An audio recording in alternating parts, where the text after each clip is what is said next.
الحمدللہ رب العالمین والصلاة والسلام علی سید الانبیاء والمرسلین وعلی آلہ وصحبہ اجمعین ومن تبعہم بإحسان الی یوم الدین۔ بسم اللہ الرحمن الرحیم۔ وعاکفون فی المساجد ولا تباشروہن وانتم عاکفون فی المساجد۔ معزز حاضرین، اعتکاف کے سلسلے میں کل کچھ باتیں آئی تھیں کہ مسنون اعتکاف یہ ہے کہ آدمی 10 دن کے لیے اپنے گھر بار کاروبار تجارت وغیرہ سب کو چھوڑ کر کے اللہ کے گھر میں ایک خیمہ باندھ کر، یعنی ایک پردے کا آڑ لگا کر کے اس میں جتنا بھی وہ جاگنے کا وقت ہے صرف عبادت، تلاوت اور اس تمام چیزوں میں گزارے۔ اعتکاف کا جو معاملہ ہے، اعتکاف میں داخل ہونے کا، اعتکاف کے آغاز کرنے کا جو صحیح وقت ہے، ایک چیز تو یہ ہے کہ مسنون اعتکاف 10 روز کا ہے، اور ایک چیز یہ ہے کہ اس سے کم مدت کا بھی اعتکاف کیا جا سکتا ہے، مگر اس سے کم مدت کا اعتکاف جو ہے تو اس کے بارے میں عبداللہ بن انیس کی جو روایت ہے کہ انہوں نے اللہ کے نبی سے ایک سوال میں یہ بھی پوچھا تھا کہ میں لیلۃ القدر چاہتا ہوں عبادت، تو اللہ کے نبی نے ان کو اجازت دی تھی، تو اس سے کم کا بھی کر سکتا ہے، لیکن جب آدمی کو تو اعتکاف کرنا ہو تو غروب آفتاب سے پہلے اس کو مسجد میں داخل ہو جانا۔ معتکف جو ہے، اللہ کے نبی صلی اللہ علیہ وسلم کا طریقہ یہ تھا کہ آپ کو اعتکاف کرنا ہوتا تو آپ 20ویں روزے کو عصر کی نماز کے بعد، یعنی مغرب کی نماز سے پہلے مسجد میں داخل ہو جاتے تھے، اور آپ کے لیے حضرت عائشہ صدیقہ کہتی ہیں کہ ایک خیمہ باندھ دیا جاتا جس میں آپ صبح رات بھر عبادت کرنے کے بعد اس کے اندر داخل ہوا کرتے تھے اللہ کے نبی صلی اللہ علیہ وسلم۔ تو اگر کسی شخص کا اعتکاف کا ارادہ ہو تو بنیادی چیز یہ ہے کہ اعتکاف کی نیت کرے۔ نیت کرنے کے بعد اگر مرد ہے تو مجنون اور پاگل ہے تو اس کا اعتکاف نہیں ہے، بچہ ہے تو اس کا نہیں، یعنی جو تمیز نہ کر سکے، ایمان شرط ہے۔ خاتون اگر ہے تو حیض یا وہ ناپاکی کے حالت میں ہے تو اس حالت میں وہ اعتکاف نہیں کر سکتی۔ بات صاف ہے، تو اعتکاف کا ارادہ کر کے مسجد میں داخل ہو جائے۔ اب مسجد میں جب داخل ہو گیا اعتکاف کے لیے تو یہاں سے اس کا معاملہ دوسرے لوگوں سے الگ ہو جاتا ہے۔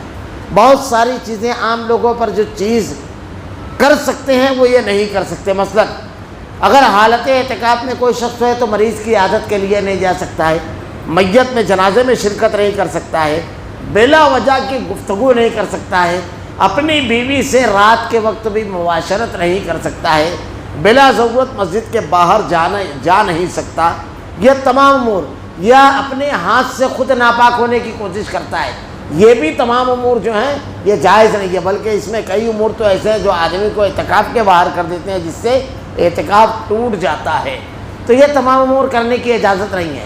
وہ امور جن کو اعتکاف میں آدمی کر سکتا ہے، جیسے مثلا اگر کسی مسجد میں ایک شخص نے اعتکاف کیا ہے اور اس مسجد میں کوئی میت لائی گئی، جنازہ لگایا گیا جنازہ پڑھنے کے لیے، تو اس میت میں، اس جنازے میں وہ شریک ہو سکتا ہے۔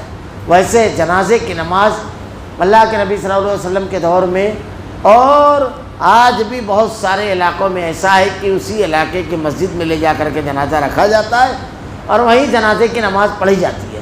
کچھ لوگ اس سلسلے میں اختلاف کرتے ہیں، مالیگاؤں کے اندر تو اگر آپ تاریخ اہل حدیث پڑھیں گے تو اس میں باقاعدہ اس موضوع پر مناظرے ہوئے، اور کچھ لوگوں کا تھا کہ مسجد میں نماز جنازہ نہیں پڑھی جا سکتی، لیکن موطا امام مالک کی بالکل صاف روایت ہے جس کو پیش کیا گیا، موطا امام مالک کی بالکل درست روایت ہے جس کو پیش کیا گیا، اس کو تسلیم کر لیا گیا، تو خیر وہ ایک الگ بات ہے۔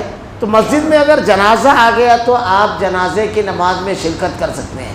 اگر کسی ضروری حاجت سے مسجد کے باہر آدمی نکلا ہے اور نکلنے کے بعد راستے میں اس کو کوئی مسافر مریض مل گیا، تو اس کی چلتے چلتے عیادت کی جا سکتی ہے۔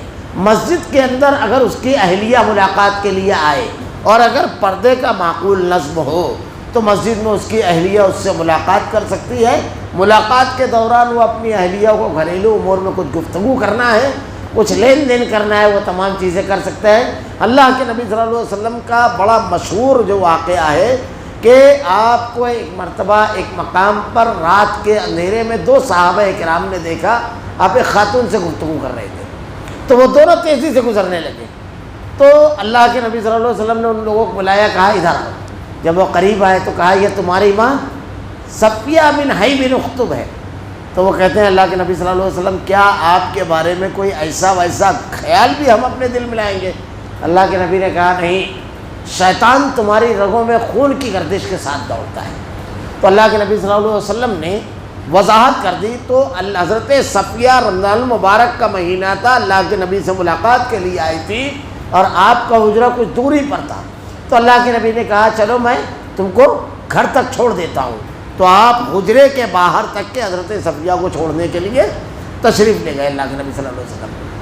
اعتکاف کی حالت میں آدمی سرما لگا سکتا ہے، تیل لگا سکتا ہے، کنگھی کر سکتا ہے، بلکہ اس کی اہلیہ اگر اس کے سر میں تیل لگائے تو اس کا بھی جواز ہے۔ اللہ کے نبی صلی اللہ علیہ وسلم کے سر میں تیل لگا دینا اور سر دھو دینا یہ امہات المومنین کر دیا کرتی تھی، مگر ایسی مسجد ہو جہاں اس قسم کی گنجائش ہو وہاں یہ کیا جا سکتا ہے، ورنہ پھر دوسرے مسائل اس سے بڑے کھڑے ہوں تو ان امور سے احتیاط کرنا چاہیے۔ اگر آدمی کو اور کوئی دوسری حاجت ہے تو اس کو پورا کر سکتا ہے، مثلا نہا سکتا ہے، دوسری چیزیں۔ ہمارے یہاں بڑا عجیب و غریب معاملہ ہے، بلکہ اسی محلے کی مسجد کا معاملہ ہے کہ اس مسجد میں جب کچھ لوگوں نے اعتکاف کیا اور جب ہم سے پوچھا کہ نہا سکتے ہیں نہیں، تو کیونکہ اس پر فتویٰ ہے اور آج کے دور میں تو ایسا ہے کہ بعض لوگوں کی عادت یہ ہے کہ اگر ایک روز بھی وہ غسل نہ کریں تو ان لوگوں کی طبیعت میں انتہائی بے چینی اور بے کلی ہوتی ہے اور وہ کوئی کام برابر کر نہیں سکتے۔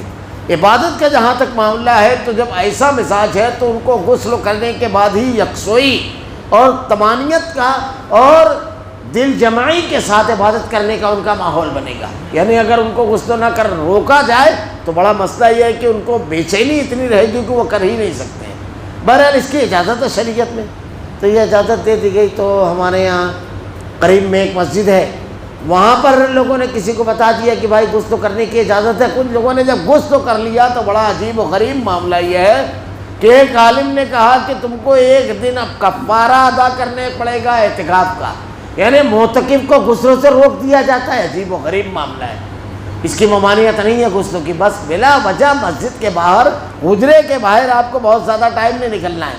بہرحال وہ اس پر کافی پھر ایک باقاعدہ پمپلیٹ شکل میں شائع کیا گیا اور اس میں اہل حدیثوں کے خلاف بڑا برا بھلا لکھا گیا کہ غیر مقلدین ایسے ہیں، لوگوں کو گمراہ کرتے ہیں، یہ ہے وہ ہے۔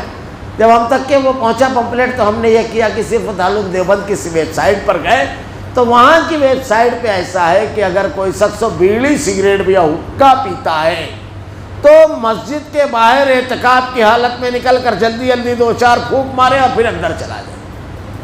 اب جب ان کے سامنے رکھا کہ بھائی آپ کا جو مرکز ہے دارالعلوم دیوبند، وہاں تو آپ مسجد کے اندر جو حمام ہے اس میں غسل نہیں کرنے دے رہے ہیں، تو باہر جا کے بیڑی سگریٹ اور حقہ پینے کی اجازت دے رہے ہیں۔ اب وہ خاموش ہو گئے، کیوں کہ قرآن حدیث کے خلاف بولنے کی جسارت ہوتی ہے، لیکن اب اپنے ہی علماء اور اپنے ہی ادارے کے خلاف کیسے کیا بولیں، یہ بہت بڑی چیز ہے۔ اللہ تعالیٰ یہ سینہ، یہ جرأت، یہ ہمت ہر کسی کو نہیں دیتا ہے کہ ایک بات اللہ کے نبی کی آئی اور ایک بات اپنے باپ کی آئی، اپنے عالم کی آئی، اپنی جماعت کی آئی، اللہ کے نبی کی بات کے خلاف۔ یہ ہمت ہر کسی میں نہیں ہوتی ہے، یہ جرأت ہر کسی کے اندر نہیں ہوتی ہے۔ اللہ تعالیٰ یہ ہدایت اور یہ قیمتی سوچ ہر کسی کو نہیں ہوتی ہے کہ آسانی سے کہہ دے میرے باپ کی بات ہے، میرے عالم نے کہا ہے، میری جماعت کی بات ہے، حدیث کے خلاف میں نہیں مانتا۔ یہاں تو معاملہ یہ ہے کہ اگر آپ حدیث بتائیں گے تو کہیں گے کہ کیا ہمارے علماء کو نہیں سمجھتا ہے۔ ابھی رمضان المبارک کا مہینہ ہے، اس رمضان المبارک میں سنن، نوافل، فرائض کے بعد اس کا اہتمام کرنا چاہیے۔ واضح حدیث ہے ہر اذان اور نماز کے درمیان 2 رکعت ہے، ہر اذان اور نماز کے، اور مغرب کی اذان کے بعد سے نماز کے درمیان 2 رکعت پڑھنا مستحب ہے، استحبابی حکم ہے، لیکن صرف اس لیے عمل نہیں کیا جاتا کہ ان کے مسلک میں نہیں۔ حدیث پر عمل اس لیے کیا جائے کہ اللہ کے نبی نے حکم دیا ہے، اس لیے نہیں کہ کسی کی تائید اگر وہ کرتے ہوئے تو اس حدیث کو مانا جائے۔ اللہ کے نبی کی بات محتاج نہیں ہے کہ کوئی اس کی تائید کرے اور اس پر عمل کیا جائے۔ اللہ کے نبی کی اگر کوئی تائید نہیں کرتا ہے تو اس کی تائید نہیں کرنا ہے، یہ مزاج ہونا چاہیے۔ خیر، تو اعتکاف کی حالت میں یہ تمام چیزیں کی جا سکتی ہے، جو نہیں کی جا سکتی ہے وہ میں نے بتا دی۔ اعتکاف 10 روز کا جو مسنون ہے، اعتکاف میں کچھ کاروباری باتیں بھی بہت اختصار کے ساتھ بہت اختصار کے ساتھ کرنا چاہیے۔ معتکف کو چاہیے یا تو جسم تھک جائے، جسم کے بھی کچھ تقاضے ہوتے ہیں تو آرام کرے، یا عبادت کرے، یا تلاوت کرے، یا ذکر و اذکار کرے، یا توبہ اور استغفار کرے۔ یہی کام کرنا چاہیے معتکف کو۔ بلا وجہ کی گفتگو کرنا، گپ شپ کرنا اور غیبت چغلی، یہ تمام چیزیں تو عام حالات میں بھی روزے میں منع ہے۔ اگر یہ سب کرتا ہے تو آدمی کا اعتکاف کسی فائدے کا نہیں ہے۔ معتکف کو خوب عبادت کرنا چاہیے جس مقصد سے وہ اعتکاف میں بیٹھا ہے۔ لیلۃ القدر، رمضان کا جو آخری عشرہ ہے، اس میں اعتکاف کے مقاصد میں سے ایک تو توبہ اور استغفار، یہ تمام چیزوں کے ساتھ ساتھ ایک بڑا مقصد یہ ہے کہ توبہ اور استغفار کے ساتھ ساتھ لیلۃ القدر مل جائے۔ اللہ تعالیٰ قرآن میں ارشاد فرماتا ہے انا انزلناہ فی لیلۃ القدر وما ادراک ما لیلۃ القدر لیلۃ القدر خیر من الف شہر تنزل الملائکۃ والروح فیہا بإذن ربہم من کل امر سلام ہی حتی مطلع الفجر۔ یہ پوری ایک سورت سورہ قدر میں اللہ تعالیٰ نے پوری ایک سورت نازل فرمائی کہ لیلۃ القدر وہ رات ہے جس میں اللہ نے قرآن نازل فرمایا۔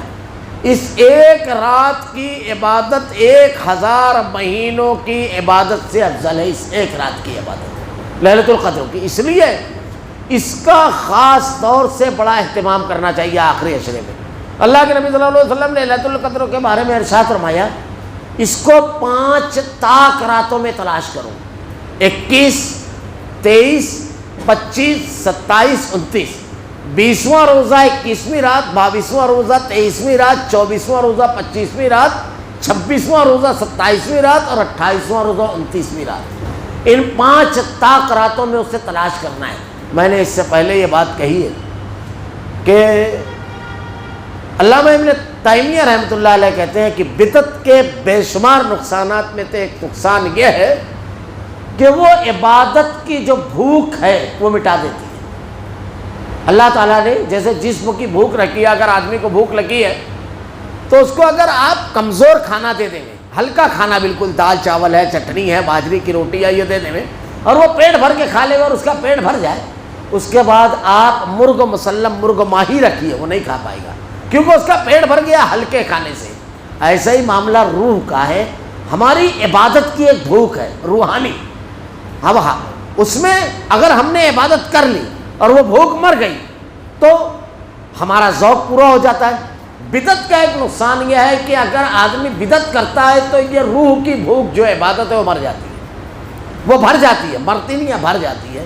نتیجہ یہ ہے کہ صحیح مقام پر وہ نہیں کرتا ہے۔ مثلا ابھی شب برات گئی 15 شعبان کو، اب دیکھیے چھوٹے بچوں سے لے کر کے 90 100 سال 200 سال کا بوڑھا سارے جاگ رہے ہیں نئے کپڑے پہنے، جبکہ یہ رافضیوں کی رات ہے، مسلمانوں کی رات ہی نہیں ہے۔ ان کے 12ویں امام کی پیدائش صحابہ کے دشمنوں کی، ابو بکر و عمر کو ان کی قبروں سے نکال کر سولی پر چڑھانے والے، حضرت عائشہ پر حج جاری کرنے والے، اہل ایمان کو پوری دنیا کے مسلمانوں کا قتل عام کرنے والے ان کے 12ویں امام کی پیدائش ہے۔ اب اس کے سلسلے میں بے شمار جھوٹی روایتیں مشہور ہیں اور علماء کرام کا بڑا عجیب و غریب معاملہ ہے، بہت سارے کہ بدعت اور شرک ہوتا رہتا ہے لیکن منہ نہیں کھلتا۔ ہمارے مالیگاؤں میں ایک مسجد ہے، نورانی مسجد، مرکز تبلیغ جماعت کا، وہاں کے امام صاحب کے مولانا جاوید ملی وفات ہو گئی ان کی۔ انہوں نے ایک روز 15 شعبان کی فجر کی نماز کے بعد کہا، مسجد کے بالکل دروازے پر کھڑے ہو کر، یہ جو لوگ رات بھر جاگے ہیں عبادت کیے ہیں اس کا کوئی ثبوت قرآن و حدیث میں نہیں ہے، کوئی فائدہ نہیں ہے۔ تو ایک شخص نے آ کر کے ان کی کلائی پکڑ لی اور کہا یہ بات آپ نے مغرب بات کیوں نہیں کی؟ جب رات بھر ہم جاگ چکے سب کر چکے تو اب ہم لوگوں کو کہہ رہے ہو؟ تو وہ کہتے ہیں بولے اگر مغرب بات کہتا تو میری گلچی پکڑتا، کیونکہ فجر بات بولا تو کلائی پکڑ لیا، تم لوگ کا ہضم کہاں ہوتی ہے صحیح بات۔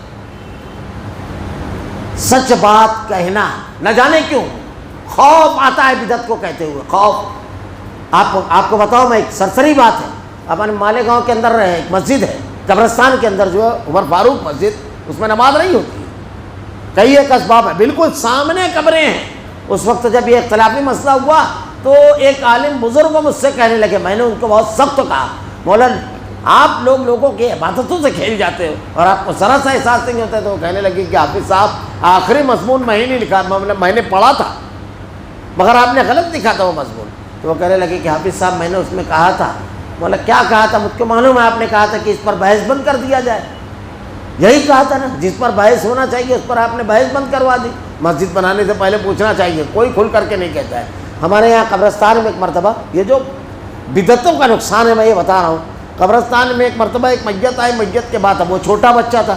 بڑی عجیب و غریب بات ہے. اللہ کے نبی صلی اللہ علیہ وسلم نے ارشاد فرمایا 3 لوگ مرفوع القلم ہیں، یعنی جن کے اوپر سے قلم اٹھا لیا جاتا ہے، نہ نیکی لکھی جاتی ہے نہ گناہ. بچہ جب تک بالغ نہ ہو جائے، سویا ہوا جب تک جاگ نہ جائے، اور مجنون پاگل جب تک ہوش میں نہ آ جائے، مرفوع القلم ہے. تو جس کا کچھ لکھا ہی نہیں گیا، بلکہ اللہ کے نبی نے کہا کسی کے چھوٹا بچہ اگر وفات ہوتی ہے تو اس کو بہت بڑی بشارت اور خوشی یہ ہے کہ قیامت کے روز اللہ کی جناب میں وہ بچہ کہے گا کہ رب العالمین میرے والدین نے صبر کیا تھا میری وفات پر، اے اللہ اس کی وجہ سے ان کو بخش دے رب العالمین. اللہ کے نبی نے ارشاد فرمایا اگر کوئی چھوٹا بچہ کسی کا مرتا ہے تو اللہ فرشتے سے پوچھتا ہے تو اس کے جگر کا ٹکڑا لے کر آیا، میرے بندے نے کیا کہا؟ فرشتہ کہتا ہے اس نے کہا انا للہ و انا الیہ راجعون، اے اللہ ہم تیری ہی ملکیت ہے، تیری ہی طرف لوٹ کر جانے والے ہیں. تو اللہ تعالیٰ ارشاد فرماتا ہے اس کے لیے جنت کے بیچوں بیچ میں ایک محل بناؤ جس کا نام رکھو بیت الحمد، یعنی تعریف کیا ہوا گھر، تعریف کا گھر، یہ نام رکھو. خیر بہرحال قبرستان میں اب یہ بھی ایک بدعت ہے. قبرستان میں تو اتنی بدعتیں ہیں. ایک بدعت یہ بھی ہے کہ چھوٹا بچہ مرتا ہے، بعض لوگ اور بڑوں پر بھی ہے، بڑوں پر تیجا 10واں 20واں کچھ لوگ کرتے ہیں، کچھ لوگ اسی کو ذرا سا ایک دوسرے انداز میں کرتے ہیں. قرآن خوانی تیجے میں ایسا ہے کہ صرف آیت کریمہ پڑھتے ہیں، اور قرآن خوانی میں ہر آدمی اپنی جگہ سے ایک ایک پارہ پڑھتا ہے. ایسا ہے، مطلب ایک ہی ہے، ذرا سا الگ نام ہے، مال کی کوالٹی الگ ہے، دکان ایک ہی ہے، دونوں بدعت ہے، دونوں کا کوئی ثبوت نہیں. بلکہ ایک مرتبہ مالیگاؤں میں اس سلسلے میں ذرا سا گفتگو چلی تو مولانا ابو رضوان صاحب کی ایک عالم سے گفتگو ہوئی. انہوں نے اصل میں مضمون لکھا کہ یہ سب قرآن خوانی جو گھروں میں کرائی جاتی ہے اور یہ سب مرنے کے بعد اس کا سلسلہ بند ہونا چاہیے. اشرف علی تھانوی کہتے ہیں کہ 3 مرتبہ ہر آدمی اپنے مقام پر بیٹھ کر قل اللہ پڑھے اور بخش دے. تو مولانا ابو رضوان نے اس عالم سے پوچھا، بولے آپ بدعت کر بدعت سے کر رہے ہیں، یہ 3 مرتبہ قل اللہ کا ثبوت آپ کہاں سے لے کر کے آ گئے؟ تو وہ عالم بھی حیران ہو گئے. خیر بہرحال میت ہوئی. میت کی تدفین کے بعد وہاں پر ایک شخص نے کھڑے ہو کر کے اعلان کیا کہ مرحوم کے ایصال ثواب کے لیے نورانی مسجد میں قرآن خوانی ہوگی. مولانا جاوید وہاں پر موجود تھے. وہ اس کو بلایا، کس سے اجازت لیا، کہاں سے لایا ہے؟ بہرحال کافی رد و قضا کے بعد فوراً تھوڑی دیر کے بعد اعلان ہوا کہ شاہی مسجد جو فتح میدان کے اندر ہے، تو کہا شاہی مسجد میں مرحوم کے ایصال ثواب کے لیے بعد نماز مغرب قرآن خوانی ہوگی. شاہی مسجد کے جو ٹرسٹی تھے وہ وہاں موجود تھے. وہ لپک کر آئے، کہنے لگے جو چیز نورانی میں بدعت ہے شاہی میں سنت کیسے ہو گئی؟ تو معاملہ ذرا سا بگڑ گیا. اب جب معاملہ بگڑا تو پھر یہ ہوا کہ بھائی اس سلسلے میں بعد میں بتا دیا جائے گا، مگر یہ نہیں کہا گیا کہ یہ بدعت ہے، اس کا کوئی ثبوت قرآن و حدیث میں نہیں ہے. اللہ کے نبی صلی اللہ علیہ وسلم اور صحابہ کرام نے کبھی نہیں کیا، کبھی یہ سب چیز بیان نہیں کی گئی. تو میں یہ کہہ رہا تھا کہ شب برات کی رات کو ہمارے یہاں جو عبادت کی جاتی ہے جس کا کوئی ثبوت، اس کی نمازیں، میں نے اس کو تفصیل سے بیان کیا تھا اپنے پروگرام میں کہ کسی ایک روایت کا، اور یہ اہل حدیث علماء کی بات نہیں ہے، بڑا عالمیہ تو یہ ہے کہ یہ دین کی بھی بات انہی کے منہ سے ان کو اچھی لگتی ہے، انہی کے مانتے ہیں جو ان کے نزدیک قابل احترام ہے. حالانکہ دین کی بات کا معاملہ یہ ہونا چاہیے کہ اللہ کا کلام اور اللہ کے نبی کی حدیث آئی، اب قابل احترام صرف یہ ہے، اس کے خلاف جو کہتا ہے اس کو چھوڑ دینا چاہیے. علامہ طاہر حنفی، مولانا ملا علی قاری، مولانا عبدالحی حنفی لکھنوی رحمہ اللہ، یہ تمام کے تمام لوگوں نے لکھا ہے شب برات کے سلسلے میں جتنی بھی روایتیں ہیں سب کے سب موضوع اور من گھڑت ہے. لیکن دیکھیے رات بھر عبادت کر لیتے ہیں، روح کی جو غذا ہے خراب کھانا کھا لیتے ہیں. اب یہ رات لیلۃ القدر جس کے بارے میں اللہ نے قرآن میں بیان فرمایا، جس کے بارے میں اللہ کے نبی نے ارشاد فرمایا، اپنے اہل خانہ اور بچوں کو صحابہ کرام اٹھاتے اور اللہ کے نبی جس کے لیے اعتکاف کیا کرتے تھے، سارا تعلق توڑ دیا کرتے تھے، اس کا کوئی اہتمام نہیں ہے. جبکہ اس 5 راتوں کے لیے ضرور بضرور یہ کیجیے، اپنے چھوٹے سے چھوٹے بچوں کو جتنی دیر جگا سکتے ہیں جگا دیجیے. اگر 4 سال کا بھی بچہ ہے تو اس کو معلوم ہونا چاہیے 21ویں شب اللہ کی عبادت، ریاضت، توبہ اور استغفار کی، اللہ کی بڑائی اور کبریائی، ذکر و اذکار کی رات ہے. ہمارے یہاں بچوں کو، خواتین کو، عورتوں کو دوسرے روز کام میں تکلیف ہو، آرام میں کمی ہو، لیکن اس کو ضائع نہیں کرنا ہے، ہر قسم کی قربانی دے کر کے رات بھر عبادت کرنا ہے۔ اللہ کے نبی صلی اللہ علیہ وسلم نے اس رات کی عبادت میں سے ایک دعا جو خاص طور سے بتائی ہے، اللہم انک عفو تحب العفو فاعف عنی، اور ایک روایت کے الفاظ ہیں عفو کریم فاعف عنی کے الفاظ ہیں، ترمذی اور ابو داؤد میں یہ روایت ہے۔ تو اس کو کثرت سے پڑھنا چاہیے، اللہ کے نبی صلی اللہ علیہ وسلم کی زبان اقدس سے نکلے ہوئے الفاظ، یعنی مسنون دعا آپ خود بھی مانگ سکتے ہیں، لیکن اگر اسی چیز کو جس کو آپ مانگ رہے ہیں اللہ کے نبی نے بتایا ہے تو یہ مسنون سنت کا عمل ہو جائے گا۔ لیلۃ القدر کی رات میں توبہ اور استغفار، اللہ کے نبی صلی اللہ علیہ وسلم نے دعا کا طریقہ یہ بتایا ہے کہ جب اللہ سے دعا کرنا ہے اور آپ نفل نماز جب پڑھ رہے ہو تو کسی بھی جگہ دعا کر سکتے ہو، جیسے آپ قیام میں کھڑے ہوئے ہو، آپ نے تمام چیزیں پڑھ لی، اب آپ کا مزاج بن گیا دعا کا کہ بس اللہ کے سامنے اب دعا مانگنا ہے، مانگنے لگی۔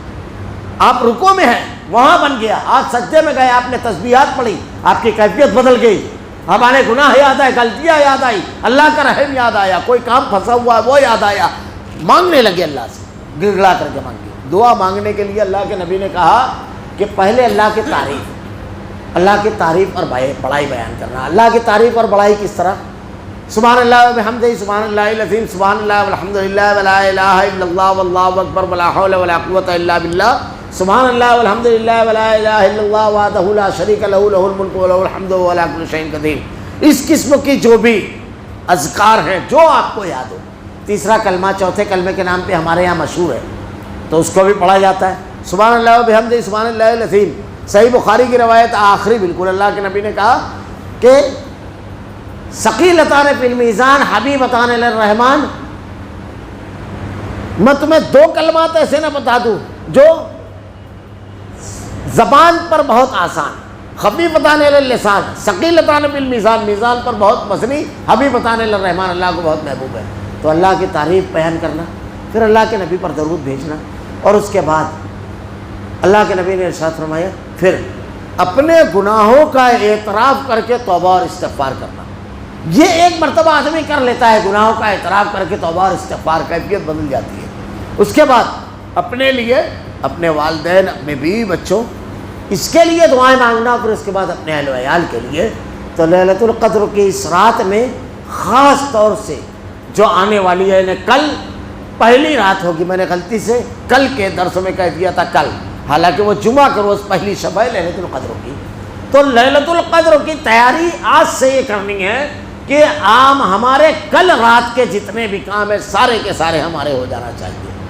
اب یہاں سے آخری عشرہ جو ہے ہمارا زیادہ سے زیادہ عبادت کا ہونا چاہیے، اور اس میں دعا جب کریں تو والدین کی دعا اولاد کے حق میں قبول ہوتی ہے۔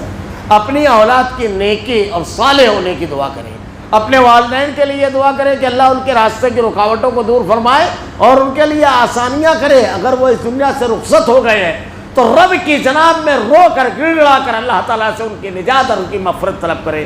اس حدیث کو یاد رکھ کر کے جو اللہ کے نبی نے بیان فرمائی کہ اللہ تعالیٰ کی جناب میں اللہ کا کوئی بندہ یا بندی پہنچ جاتے ہیں، اللہ رب العالمین کی جناب میں اللہ اس کی مغفرت کرتا ہے اور اس کے درجات کو بلند کرتا ہے۔ بندہ یا بندی اللہ سے سوال کرتے ہیں کس بنیاد پر؟ روایت کی جو ایک روایت ہے اس کے الفاظ ہے تیرے بیٹے یا تیری بیٹی نے تیرے لیے دعا کی اور میں نے اس کو قبول کیا۔ نہ جانے کیا کیا تکلیفیں ہماری پرورش میں انہوں نے اٹھائی ہے، اللہ بہتر جانتا ہے، ہم کو شعور نہیں تھا، یہ ہمارے اوپر حق ہے۔ رو کر گڑگڑا کر اللہ سے نجات مانگے، جہنم سے غلو خلاصی مانگے، جنت مانگے۔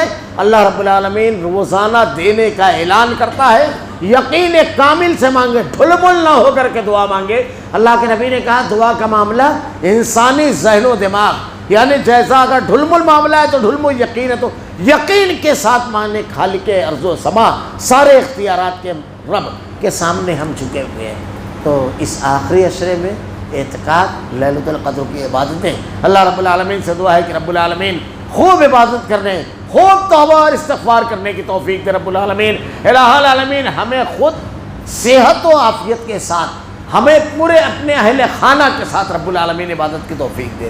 الہ العالمین ہمارے جو گھر کے لوگ گزر گئے ہیں ان کے مغفرت فرما، جو حیات ہیں رب العالمین اگر بیمار ہیں انہیں شفائے کلی دے۔ رب العالمین ہمیں نیک اور صالح بنا۔ اس رمضان کو اپنے آپ کو بدلنے والا رمضان بنا دے رب العالمین۔ اللہ ہمارا خاتمہ ایمان پر فرما۔ ربنا لا تزغ قلوبنا بعد إذ هديتنا وهب لنا من لدنك رحمة إنك أنت الوهاب۔ سبحانك اللهم وبحمدك أشهد أن لا إله إلا أنت أستغفرك وأتوب إليك۔